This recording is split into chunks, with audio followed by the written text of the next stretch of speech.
If you are seeing these writings, it means I am dead. I have now gone to make peace with my Creator, whoever He is. But before I go, I need to write these things down.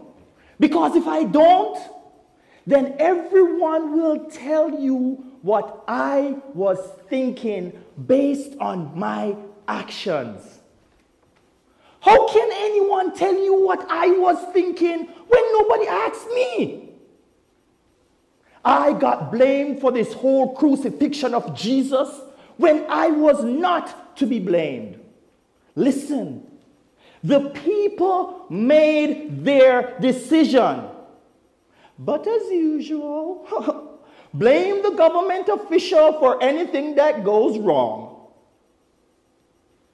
Now I even hear they have something called a document. What's the name of it? Oh, the document called Apostles' Creed, where Jesus suffered under Pontius Pilate. Me!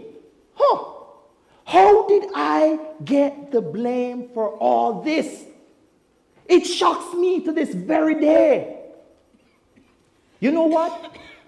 Let me tell you what really happened. I thought being installed as governor of Judea, although a difficult place to govern, let me tell you, it's not the easiest of jobs. I thought it would be a stepping stone to something more prestigious. I figured soon everybody would know my name, Pontius Pilate. And they'll know it very well. I was ready to whip this place into shape, and everyone under my jurisdiction, everyone would know the success of this place came by my hands.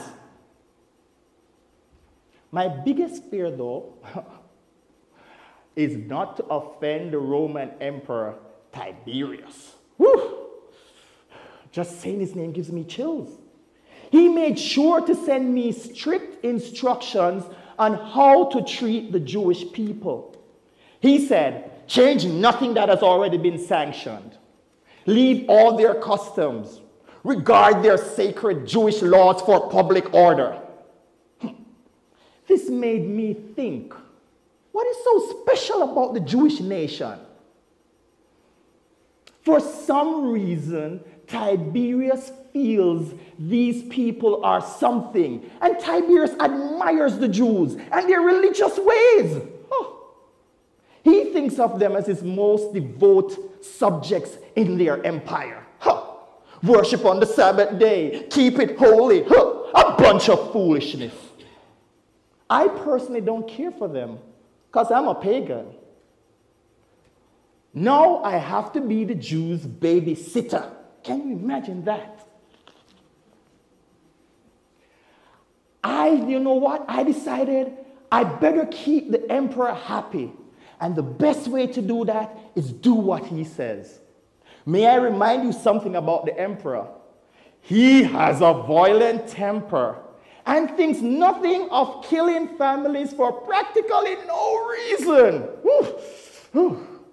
It's just best for me to play the long game until I leave this godforsaken place.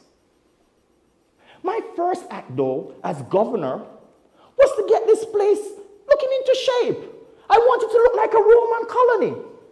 So I placed a few statues in various places here and there, you know, just to spruce the place up a bit. I wanted the people to know which emperor they served. But this was the first time I realized the power of the Jewish faith. The Jews rose up against me. They did not like the changes. And in fear of Tiberius hearing about this, I took the statues down. There is only one solution. I must form an alliance, an allegiance, yes, with Caiaphas, the high priest of Jerusalem. Yes, He knows how to handle these Jewish people and keep them in line. After all, Caiaphas has power over all religious life in Jerusalem, including the enforcement of Jewish law. Let me tell you something. May I point out? Which can mean condemning a man to death. Although the Roman governor decides whether or not it can be carried out, it comes through Caiaphas first. So the best thing to do is to let him handle the Jews. That will keep the emperor happy. After realizing Caiaphas is a dear friend of Rome and Emperor Tiberius, we made a bond. Definitely so. I would stay out of temple business, that's right, and he would stay out of Roman business. Caiaphas has been in power for 12 years, and his ties with Rome grow stronger every year. So it's best to let him oversee the day-to-day running of Jerusalem with his own cruel agenda. I'm not getting involved. I am also aware of this other guy, my competition, Herod Antipas. Some even call him Herod the Great. What is he great for? Although he's a Jew, he educated himself in Roman ways, learning literature, learning poetry, learning music. He even dresses like us, wearing a toga, rather than some simple Jewish robe. All was going well. No problems. Everything was going smooth. The last thing I needed is some messianic figure to come upset the balance of power. But here comes Jesus. I've heard rumors about him. Yeah, I heard about him. But I've never seen him with my own eyes. When I first heard about him, let me see. Ah, yes, 3 years ago, I heard how many miracles he had done. I heard that he was some sort of seer or prophet, something of the sort. But I was never one much into magicians, so I never thought I needed to meet him for myself. Caiaphas, however, hated his guts. This I knew for sure. But guess what? This is not my problem. As remember, I stay out of temple and religious affairs. It's Caiaphas. He needs to work this out. I'm not getting involved. But guess what? It was once again time for that Jewish celebration. What's the name of that thing? Ah, yes, the Passover celebration, where all the Jews came to Jerusalem to celebrate some Passover thing. I don't even know what it is.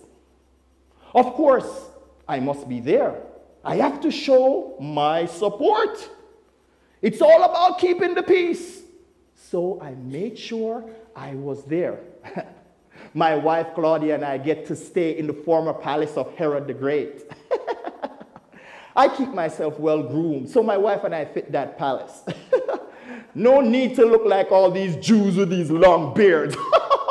Ridiculous.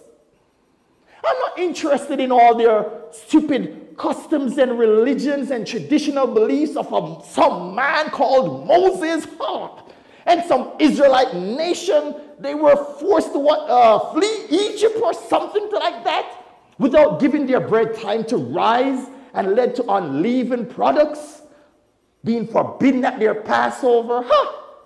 I have my bread leavened just the same way with salt instead of yeast. That's the good old Roman tradition way. But while in Jerusalem, I noticed something. During the Passover, I see the high priest Caiaphas making lots of money. He was there with the money changers, making sure they were selling their lambs, and he gets a cut from them. Well, let me tell you something. I too am getting a cut. I'm getting my share, as this is the most profitable time for me and Caiaphas.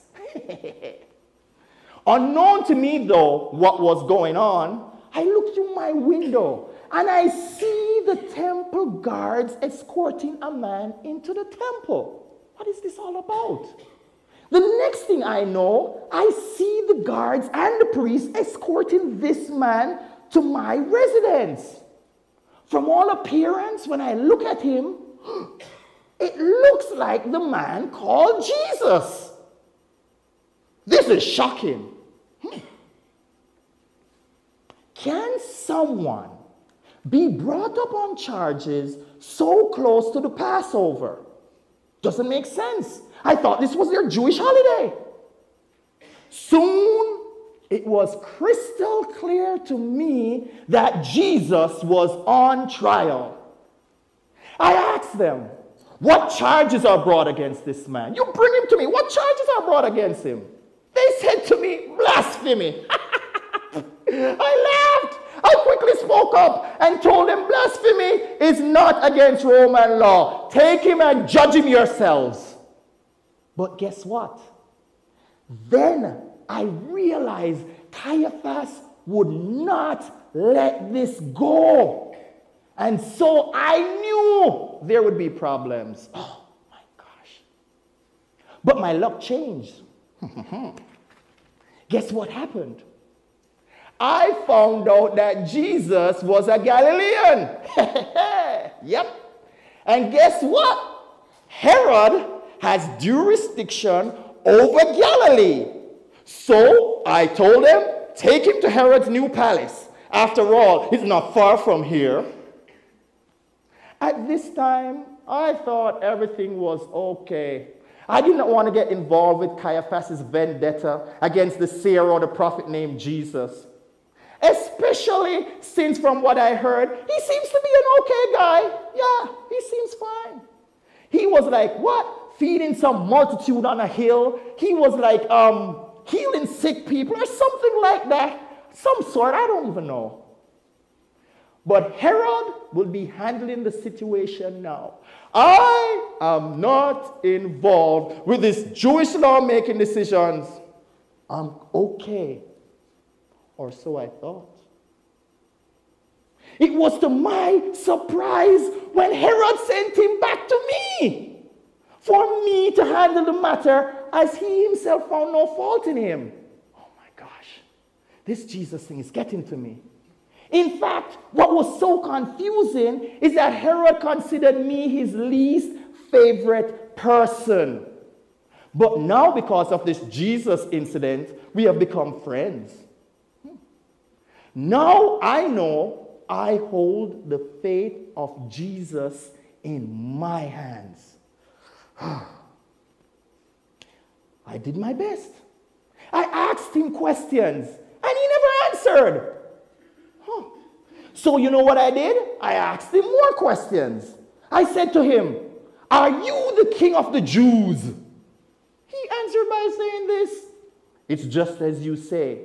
What kind of dumb answer is that? Doesn't he know Caiaphas is going to kill him? Oh my gosh. But while standing there in the judgment hall, my wife Claudia whispers to me. She comes right into my ear and she says, "Dear, have nothing to do with this just man's death. I've suffered many sleepless nights with dreams about him." Oh, just to complicate things even more. I personally don't know if this man's power reaches into dreams, but me, Pontius Pilate, I ain't taking any chances. After questioning him some more, I came to the conclusion that he had done nothing against Rome and whatever he committed was not worthy of death. So no problem. It's okay. So what I did, I sentenced him to be whipped and released, thinking that it might appease Caiaphas and the Jewish crowd. Simple. It's all working out. But listen to this. They were happy that he was going to be whipped. But I can see Caiaphas' hand at work in all of this as the crowd yelled, "Crucify him!" I remembered what my wife said to me, but Caiaphas was staring straight at me. what can I do? I thought to myself, in their Jewish custom, one prisoner can be set free. By my authority, yes, certainly they'll choose Jesus. It's all over now. I got him out, no problem. Because guess what? His competition was Barabbas. We all know who Barabbas is, one who was in a rebellion and even murdered someone. Jesus is free now for sure, I thought to myself. So I just asked the crowd with confidence, who do you want to be set free? Jesus, who says he's king of the Jews, or Barabbas, the murderer, the rebel? To my surprise, they chose Barabbas. 3 times I asked them this question. Yes, 3 times. But the crowd got so worked up, I feared a rebellion would start. And Caiaphas and all his officials stood there waiting for my answer. I got up from my chair. I stood up and I said to the crowd and to Caiaphas and everyone, I find no fault in this man. So I took a pitcher of water and I washed my hands clean of the situation. And I told them, I said, his blood be on your heads, not mine. And then I gave the order for him to be crucified. I looked at Caiaphas and I saw him smile. I knew this would strengthen our bond, but this was at the expense of an innocent man. They took him to the whipping post. Listen, never in my life have I felt someone's whipping was brutal until now. I watched as he struggled with his cross. Oh my gosh, to the place where he would be crucified. His crucifixion had me shaking. Serious stuff happened. Graves opened up. Dead people seen alive. Earthquake. Darkness upon the land. At noontime. Have you ever heard of that? Oh my gosh. Who is this man? Can anybody tell me? Is he really the Son of God? These questions keep ringing over and over again in my mind. But guess what? Finally, it's over. It's all finished. I need to just put this behind me. I need to put this ordeal behind me and just move on. Yep, it's finished. But here comes Caiaphas again. Oh, this visit is making me nervous. I don't know what he wants now. He asked me to put some guards outside Jesus' tomb. Something about Jesus raising up in 3 days. What? This freaked me out. I never heard of such a thing. But I did as he asked. I gave him the guards. 3 days later, his body is missing. Oh my gosh. What happened?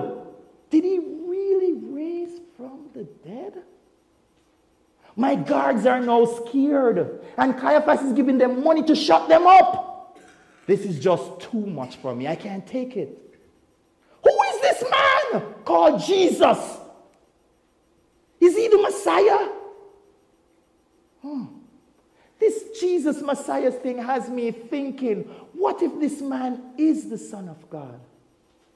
What if when I die, I meet his Father, God? What am I thinking? I'm a Roman. We have many gods. But let me tell you, one thing is for sure.